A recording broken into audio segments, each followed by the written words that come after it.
welcome back to the Green Dragon channel. Today I'm going to be continuing The We Free Men by Terry Pratchett because I love it a lot. I know there tend to be like huge gaps in between these videos, but I like doing other stuff too, and I'm still trying to figure out what I'm doing with this channel. So if you haven't seen the other videos, I'll put the first one in the description. You'll probably be kind of confused if you haven't, because it's Terry Pratchett and he's a little confusing if you don't know what's going on. But to recap a little bit, Tiffany Aching, 9-year-old wannabe witch and dairy queen. She's really good with cheese. She has met up with a real witch after finding a random monster in her river and bashing it with a frying pan. She went back home and discovered that there are tiny voices in her bedroom. She thinks they belong to the little blue men that she saw earlier in the river, and that's kind of where we left off. We left actually with a memory of her Granny Aching, who has passed away kind of recently, I think. All right, we'll start with the memory and then go from there. Granny never lost a lamb.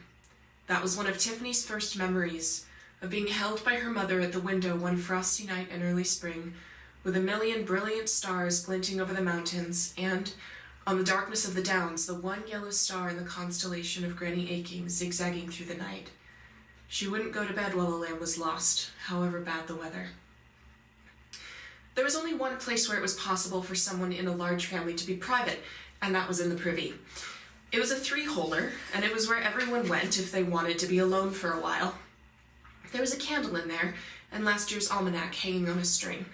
The printers knew their readership and printed the almanac on soft, thin paper. Tiffany lit the candle, made herself comfortable, and looked at the book of fairy tales. The moon gibbosed at her through the crescent-shaped hole cut in the door. She'd never really liked the book. It seemed to her that it tried to tell her what to do and what to think. Don't stray from the path, don't open the door, but hate the wicked witch because she is wicked. Oh, and believe that shoe size is a good way of choosing a wife. A lot of the stories were highly suspicious in her opinion. There was the one that ended when the 2 good children pushed the wicked witch into her own oven. Tiffany had worried about that after all that trouble with Mrs. Snapperly. Stories like this stopped people thinking properly, she was sure. She'd read that one and thought, excuse me? No one has an oven big enough to get a whole person in, and what made the children think they could just walk around eating people's houses in any case?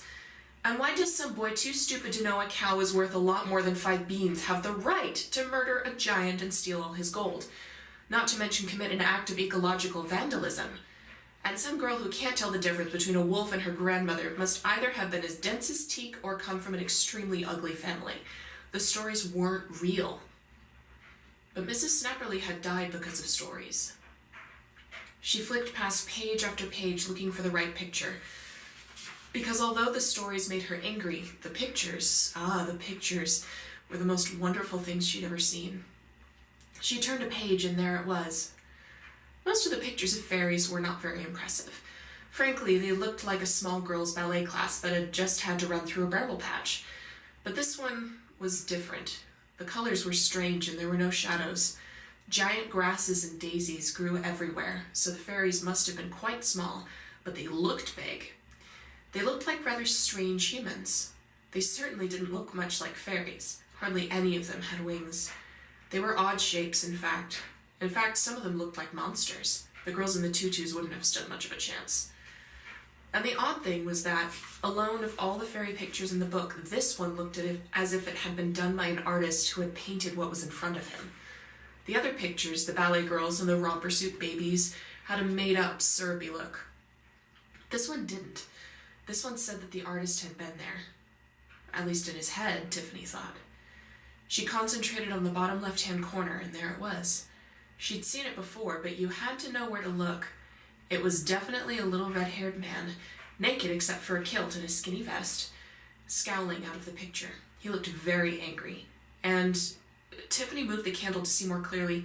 He was definitely making a gesture with his hand. Even if you didn't know it was a rude one, it was easy to guess. She heard voices. She pushed the door open with her foot to hear them better, because a witch always listens to other people's conversations. The sound was coming from the other side of the hedge, where there was a field that should have been full of nothing but sheep waiting to go to market. Sheep are not known for their conversation. She snuck out carefully in the misty dawn and found a small gap that had been made by rabbits, which just gave her a good enough view. There was a ram grazing near the hedge, and the conversation was coming from it, or rather somewhere in the long grass underneath it. There seemed to be at least 4 speakers who sounded bad-tempered. "Cribbins, we want a coo beastie, not a shit beastie. One's as good as t'other. Come on, lads, and grab hold to the leg. Aye, all the coos are in the shed. We take what we can. Keep it down, will ya? Who's listening? Okay, lads. Okay, lads. Jan, Tan, Tetra." The sheep rose a little in the air and bleated in alarm as it started to go across the field backward. Tiffany thought she saw a hint of red hair in the grass around its legs, but that vanished as the ram was carried away into the mist. She pushed her way through the hedge, ignoring the twigs that scratched at her. Granny Aching wouldn't have let anyone get away with stealing a sheep, even if they were invisible. But the mist was thick, and now Tiffany heard noises from the hen house. The disappearing backward sheep could wait. Now the hens needed her. A fox had got in twice in the last 2 weeks, and the hens that hadn't been taken were barely laying. Tiffany ran through the garden, catching her nightdress on pea sticks and gooseberry bushes, and flung open the hen house door. There were no flying feathers, and nothing like the panic a fox would cause, but the chickens were clucking excitedly, and Prunes, the cockerel, was strutting nervously up and down. One of the hens looked a bit embarrassed. Tiffany lifted it up quickly. There were 2 tiny blue red-haired men underneath. They were each holding an egg clasped in their arms. They looked up with very guilty expressions. No," said one. "It's the bear and she's the hag." "You're stealing our eggs," said Tiffany. "How dare you? And I'm not a hag." The little men looked at one another and then at the eggs. What eggs?" said one. "The eggs you're holding," said Tiffany meaningfully. "What? Oh, these are eggs, are they?" said the one who'd spoken first, looking at the eggs as if he'd never seen them before. "There's a thing, and there was us thinking they was, stones." "Stones," said the other one nervously. "We crawled under your chooky for a wee bit of warmth," said the first one, "and there was all these things. We thought they was stones, which was why the pure fowl was clucking all the time." "Clucking," said the second one, nodding vigorously. "So we took pity on the poor thing and put the eggs back," said Tiffany slowly. The one who hadn't been doing much talking nudged the other one. "Best do as she says," he said. "It's a gang only. You canna cross an Aiken and this one's a hag. She dinged Jenny, and no one have ever done that before." "I didn't think of that." Both of the tiny men put the eggs back very carefully. One of them even breathed on the shell of his and made a show of polishing it with the ragged hem of his kilt. "No harm done, mistress," he said. He looked at the other man, and then they vanished. But there was a suspicion of a red blur in the air, and some straw by the henhouse door flew up in the air. "And I'm a miss!" shouted Tiffany. She lowered the hen back onto the eggs and went to the door. "And I'm not a hag. Are you fairies of some sort? And what about our sheep?" she added. There was no answer but a clanking of buckets near the house, which meant that other people were getting up.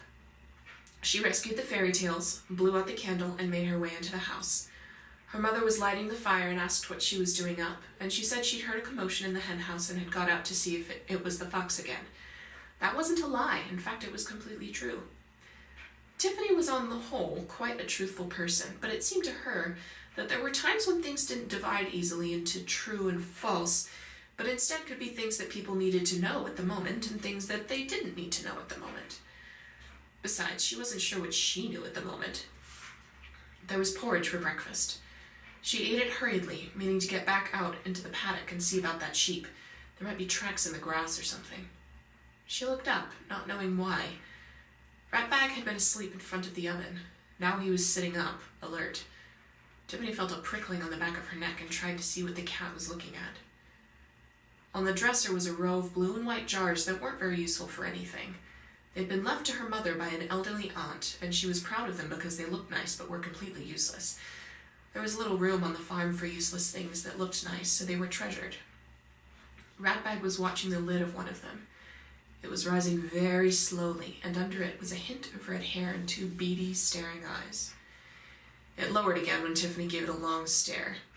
A moment later, she heard a faint rattle, and when she looked up, the pot was wobbling back and forth, and there was a little cloud of dust rising along the top of the dresser. Ratbag was looking around in bewilderment. They certainly were very fast. She ran out into the paddock and looked around. The mist was off the grass now, and skylarks were rising on the downs. "If that sheep doesn't come back this minute," she shouted at the sky, "there will be a reckoning." The sound bounced off the hills, and then she heard, very faint but close by, the sound of small voices. "What did the hag say?" said the first voice. "She said there'd be a reckoning." "Oh, Whaley, Whaley, Whaley, we're in trouble now." Tiffany looked around, her face red with anger. "We have a duty," she said, to the air and the grass. It was something Granny Aching had said once, when Tiffany had been crying about a lamb. She'd said, "We are as gods to the beast of the field, Mudgegit. We order the time of their birth and the time of their death. Between times, we have a duty." "We have a duty," Tiffany repeated, more softly. She glared around the field. "I know you can hear me, whoever you are. If that sheep doesn't come back, there will be trouble." The lark sang over the sheepfolds, making the silence deeper. Tiffany had to do the chores before she had any more time to herself. That meant feeding the chickens and collecting the eggs, and feeling slightly proud of the fact that there were 2 more than there might otherwise have been. It meant fetching 6 buckets of water from the well and filling the log basket by the stove, but she put those jobs off because she didn't like doing them much. She did quite like churning butter, though. It gave her time to think. "When I'm a witch with a pointy hat and a broomstick," she thought as she pumped the handle, "I'll wave my hand and the butter will come just like that.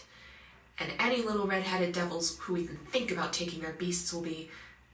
There was a slopping sound behind her, where she'd lined up the 6 buckets to take to the well. One of them was now full of water, which was still sloshing backward and forward. She went back to the churning as if nothing had happened, but stopped after a while and went over to the flour bin. She took a small handful of flour and dusted it over the doorstep, and then went back to the churning. A few minutes later, there was another watery sound behind her. When she turned around, there was, yes, another full bucket. And in the flour on the stone doorstep were just 2 lines of footprints leading out of the dairy, one leading out of the dairy and one coming back. It was all Tiffany could do to lift one of the heavy wooden buckets when it was full. So, she thought, they are immensely strong as well as being incredibly fast. I'm really being very calm about this. She looked up at the big wooden beams that ran across the room, and a little dust fell down as if something had quickly moved out of the way. "I think I ought to put a stop to this right now," she thought. "On the other hand, there's no harm in waiting until all the buckets are filled up." "Then I'll have to fill the log box in the scullery," she said aloud. Well, it was worth a try. She went back to the churning and didn't bother to turn her head when she heard 4 more sloshes behind her.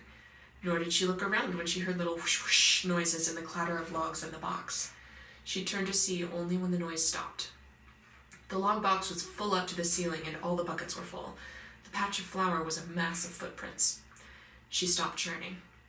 She had a feeling that eyes were watching her. A lot of eyes. Thank you," she said. No, that wasn't right. She sounded nervous. She let go of the butter paddle and stood up, trying to look as fierce as possible. "And what about our sheep?" she said. I won't believe you're really sorry until I see the sheep come back." There was a bleating from the paddock. She ran out to the bottom of the garden and looked through the hedge. The sheep was coming back, backward and at high speed. It jerked to a halt a little way from the hedge and dropped down as the little men let it go. One of the red-headed men appeared for a moment on its head. He huffed on a horn, polished it with his kilt, and vanished in a blur. Tiffany walked back to the dairy, looking thoughtful. I'm going to stop there because this chapter is really long and I have to go to work. I hope you enjoyed. Please subscribe, like, share, and follow me on social medias. The links will be in the description. And I will hopefully see you next time, unless something drastic happens, like a family tragedy or something. Probably not. Anyway, thank you for watching. Bye!